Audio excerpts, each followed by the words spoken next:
place of the usual Bhagavatam class for the next few days, I'm going to speak on the associates of Sri Chaitanya Mahaprabhu, the great devotees who appeared in his pastimes.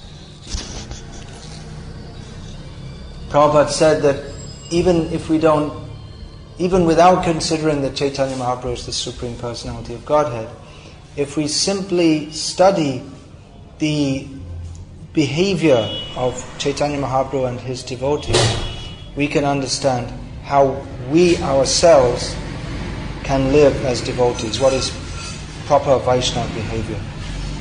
So it's very pleasing to hear about the Lord and his devotees. As it's said about hearing about the pastimes of the Lord, Shrinu Shubhadam Sukhadam Bhavasaram. In this miserable material world, hearing about the Lord brings auspiciousness and transcendental pleasure. And particularly hearing about the behavior of the great devotees, it's very instructive how we can practically apply the instructions of Shastra in our lives. I'll speak today on Isvara Puri, who is known as the Guru of Chaitanya Mahaprabhu. Of course, Chaitanya Mahaprabhu himself is the Guru of everything, everyone. And being the Supreme Personality of Godhead, how can he have a Guru? But just as it is explained about Krishna when he went to learn from Sandipani Muni, it's described that Sandipani Muni taught him, just like the ocean, the cloud takes the water from the ocean and gives it back. So in the same way, Sandipani Muni taught the knowledge to Krishna, which actually he is the source of. So in the same way, Chaitanya Mahaprabhu, just as Krishna, as Rama before him, they accepted gurus just to show that it is required for every person who wants to fulfill the purpose of human life to accept a guru. So Chaitanya Mahaprabhu playing the part of taking the role of a devotee, showed us how to be devotees in every way. So Isvara Puri, this is a sannyas name. We don't know his name in his previous ashram, nor is it very important to do so. In those days, the convention was that sannyas was only awarded to people born in Brahmin families, so he was born in a Brahmin family. And Isvara Puri, he was initiated by Madhavendra Puri, whose story I spoke about another day, so I won't speak about it. Towards the end of his appearance in this world, Madhavendra Puri exhibited the pastime of sickness.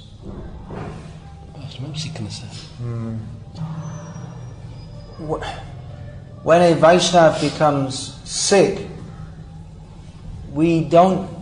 the proper way to express it is that he is exhibiting the pastime of sickness, because we don't think that he is a person conditioned by the three modes of material nature. So he exhibited the pastime of sickness to give disciples the opportunity to serve him, which Isvara Puri did in an exemplary manner, even personally removing because he was bedridden, so he would, of course sannyasis don't use beds traditionally, but he wasn't able to move, so Isvara Puri, he personally cleaned his body of stool and urine and served Madhavendra Puri in such a manner that Madhavendra Puri blessed him that you will attain love of Krishna. Srila Krishnadas Kaviraj Goswami, the author of Chaitanya Charitamrita, compares the benediction given to Isvara Puri with the reciprocation that Madhavendra Puri did with another disciple by the name of Ramachandra Puri. Because shortly before Madhavendra Puri passed away, he was lamenting in transcendental ecstasy of separation from Krishna and reciting the famous verse, Ai Dina Daya Janath, which is a verse of transcendental separation from Krishna. But Ramachandra Puri said, why are you lamenting? Now you're going to die, you should meditate on the impersonal Brahman. He said, as a sannyasi you should not lament. So he foolishly tried to instruct his spiritual master. And he didn't at all understand or appreciate Madhavendra Puri's transcendental mood. And Madhavendra Puri banished him. Get out from my sight. He said, I'm already suffering separation from Krishna, now I have to hear you, rascal, telling me, now I'm going to pass away and listening to you, rascal, telling me about impersonal Brahman. So as a result of this, Ramachandra Puri became such an offender that he simply found faults with all the Vaishnavas. And he even found fault with Chaitanya Mahaprabhu. His special business was looking to see what is some fault. So we should follow the example of Isvara Puri and not that of Ramachandra Puri. Isvara Puri's birthplace is near the bank of the Ganga in Kumarahata. There's a small temple there now, and in front of that there's a big pond, or not very big, there's a pond called Chaitanya Doba. Doba means like that, a pond. That name is given because Chaitanya Mahaprabhu came to that place and took a little of the earth from there and wrapped it in his cloth. Out of respect for the birthplace of his guru, he considered that earth to be sacred.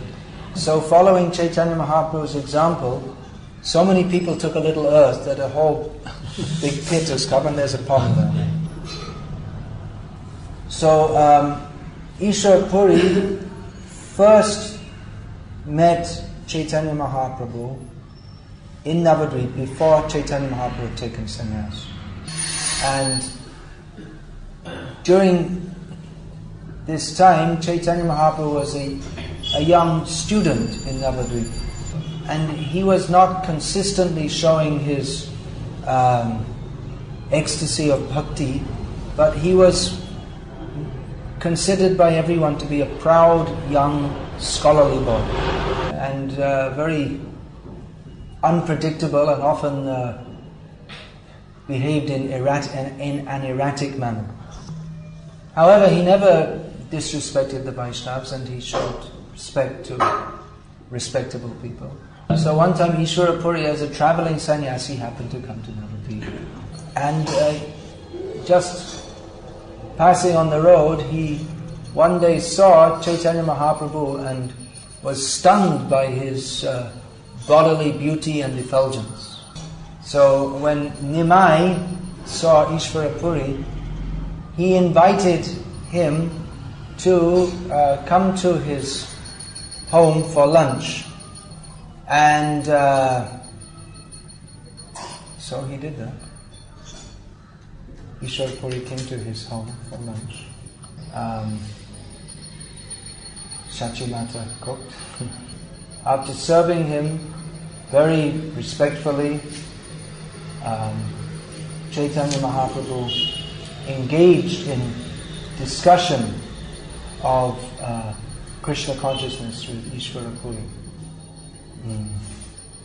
So Chaitanya Mahaprabhu was very much impressed by and attracted to Sri Isvara Puri. Isvara Puri was also very much pleased to see Chaitanya Mahaprabhu.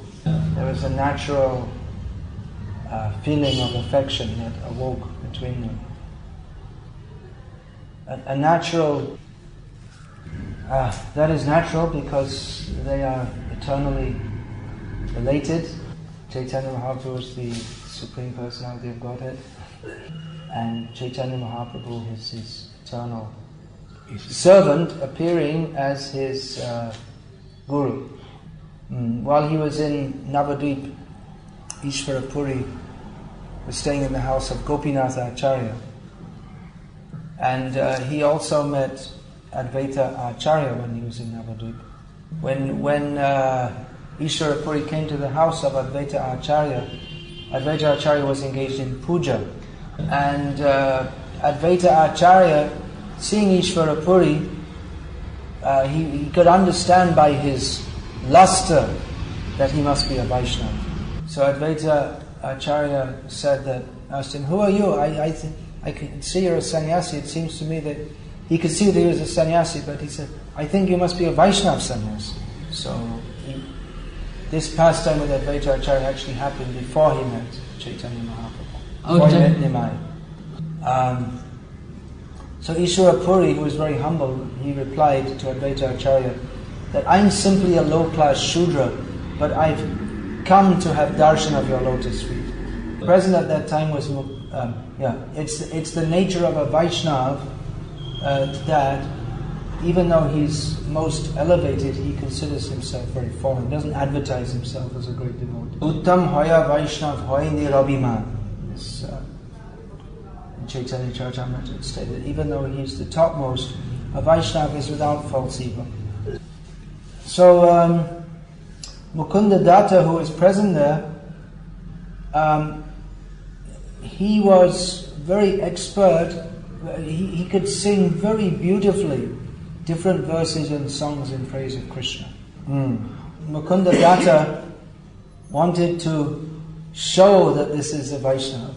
How this is a Vaishnava, how this great personality is a Vaishnava. So Mukunda Datta sang very sweetly about Krishna, at which Isvara Puri fell to the ground in ecstasy, and the earth below him became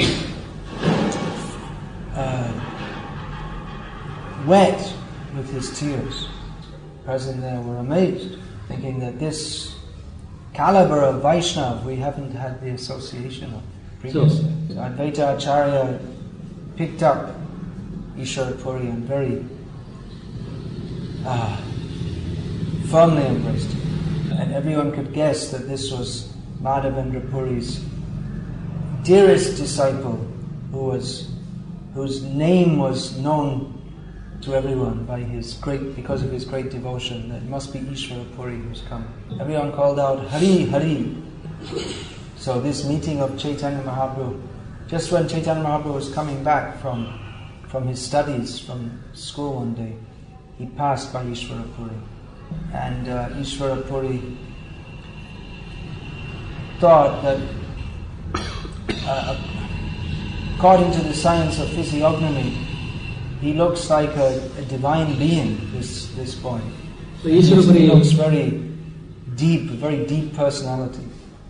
So Isvara Puri asked him, "Oh, best of the Brahmanas, please tell me your name. Where do you live? What is that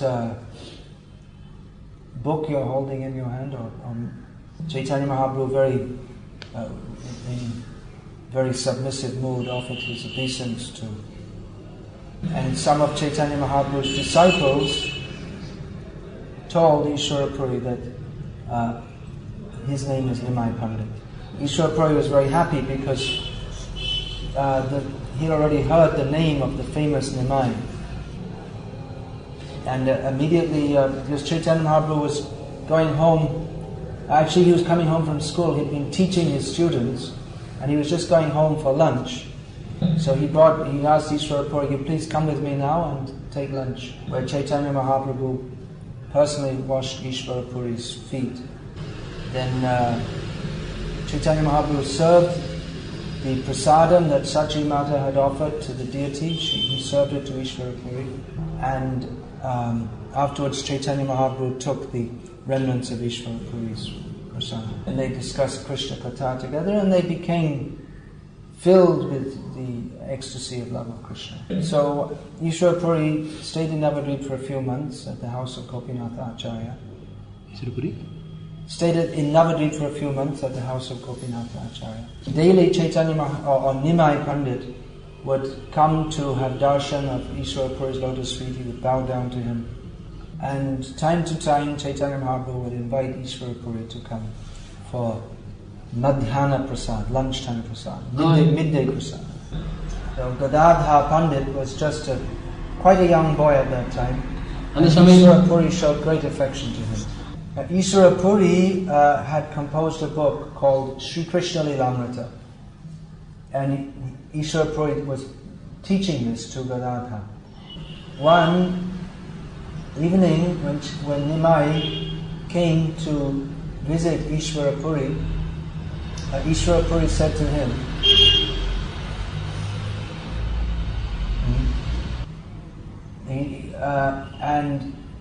he said that I have composed a book about Krishna's pastimes, but I'm not so expert in Sanskrit like you. I would be very gratified if you would please go through this, and I'd be very gratified if I would recite it, you can hear it, and you can correct my mistakes.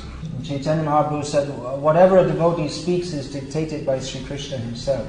If anyone who sees any fault in a devotee's composition is simply a sinful rascal.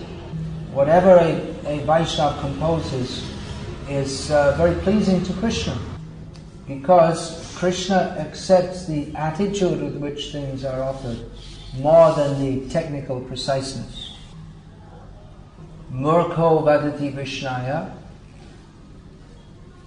Vidvan vadati Vishnave, Uphayastu samam punyam bhavagrahi janadam. There's some shlok, something like that, but I'm not sure if I remember it. But the import is that a foolish person says, or an uneducated person says Vishnaya, because you see, just like we say Om Keshavaya Namaha, Om Narayana, Om Madhavaya Namaha, Om Govindaya Namaha, Om Vishnave. So you would think it would be Vishnaya, but it's an unusual case, it's a special case.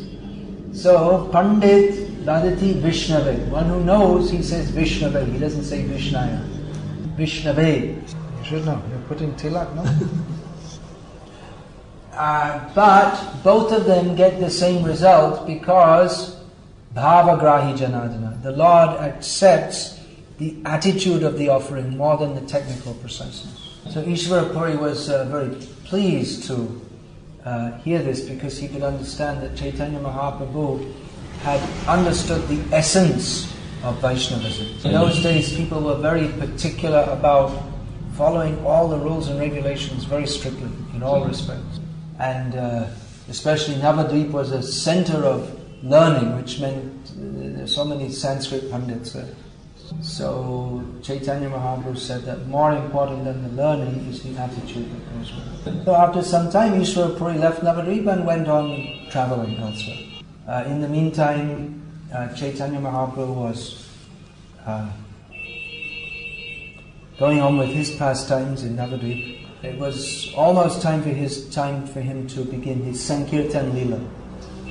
Up to that time, he had been, Chaitanya Mahaprabhu had mostly been showing his pastimes of scholarship. So, it happened that Jagannath Mishra, Chaitanya Mahaprabhu's father, passed away. So Chaitanya Mahaprabhu went to Gaya to offer pinda for his departed father and forefathers. It just happened that Isvara Puri was also present there at that time. When we say just happened, that means by the arrangement of the Lord's internal potency. Isvara Puri had not come to Gaya for offering pinda as most other people do, because as a sannyasi he had no such duty to perform. But as it is a holy place, so generally the sannyasis visit holy places. Gaya is most famous for the Vishnupad, the lotus feet of Lord Vishnu, which are worshipped there. Places to visit also, there is a system, you have to go to so many different places, then you come to the main holy place. That's there everywhere. Nowadays people don't follow the system, but actually you're supposed to. It's like if you go to Tirupati, first of all you have to bathe in that Pushkarini and visit so many different places, then only you're supposed to go. When Chaitanya Mahaprabhu came to the Vishnupad, the temple of the Vishnupad.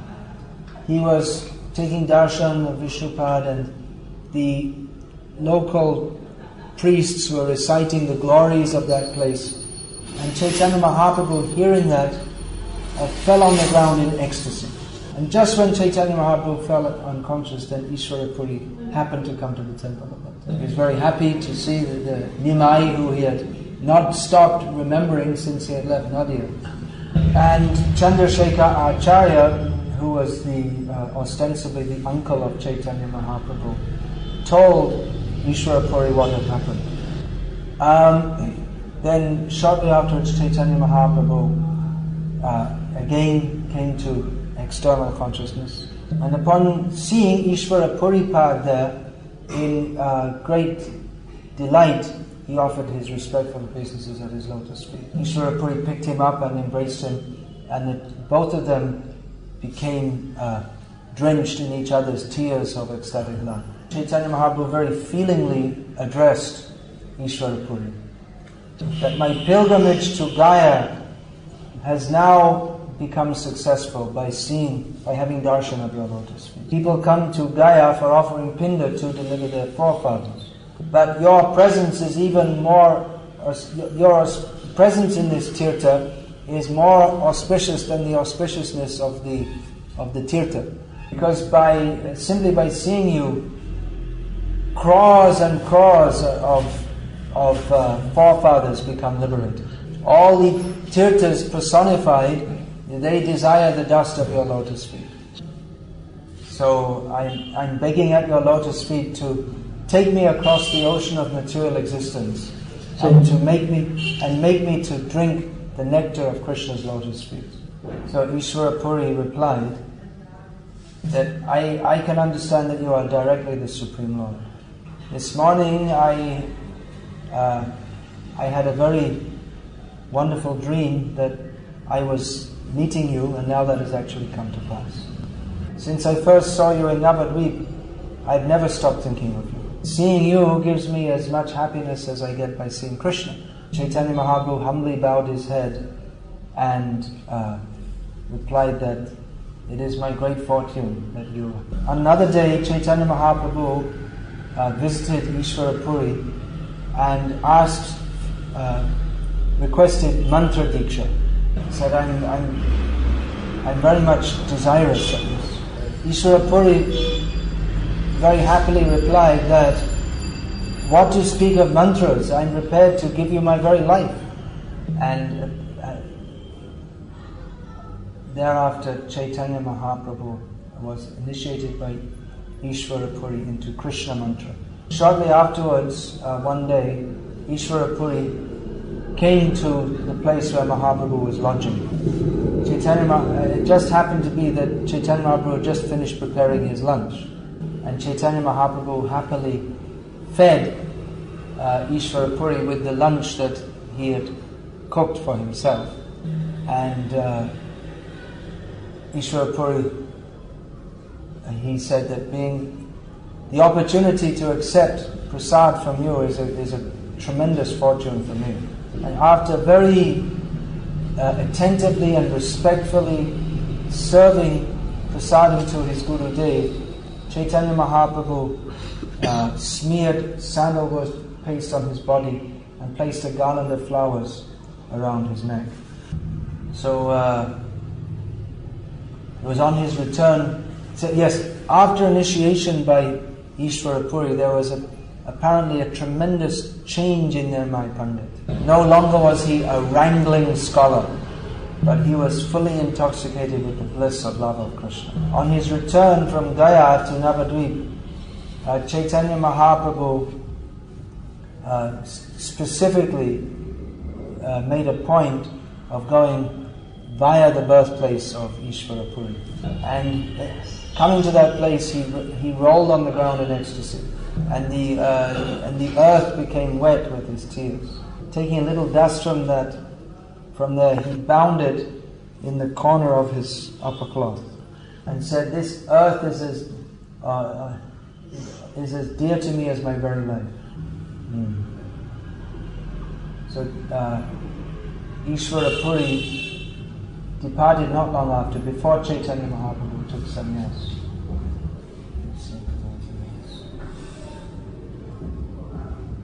Isvara Puri ke dhanya karelena Sri Chaitanya Jagat Guru Gaura Mahaprabhu.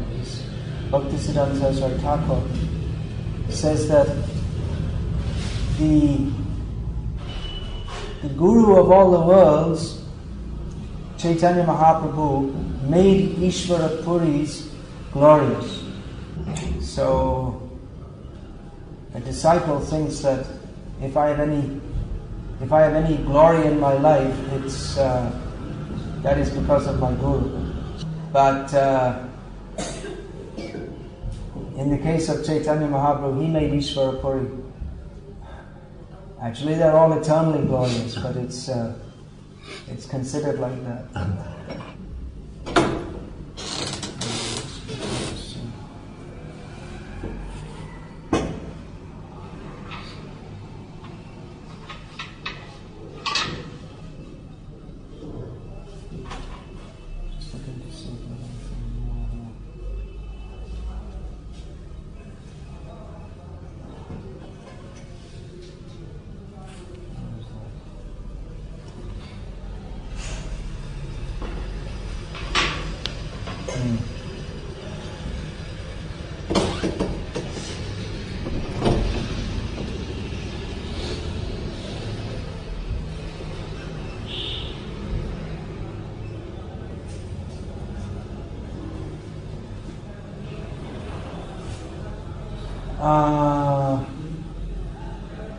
Isvara Puri. Prabhupada comments that even though Madhavendra Puri had many great disciples, including Nityananda Prabhu and Advaita Acharya, who are directly the Supreme Lord, being Balaram and Mahavishnu, that Chaitanya Mahaprabhu accepted sannyas from Isvara Puri, who was another disciple of Madhavendra Puri. So, in this demonstrates how much mercy Isvara Puri got from Madhavendra Puri for doing that humble menial service. Hare Krishna. Hare Krishna.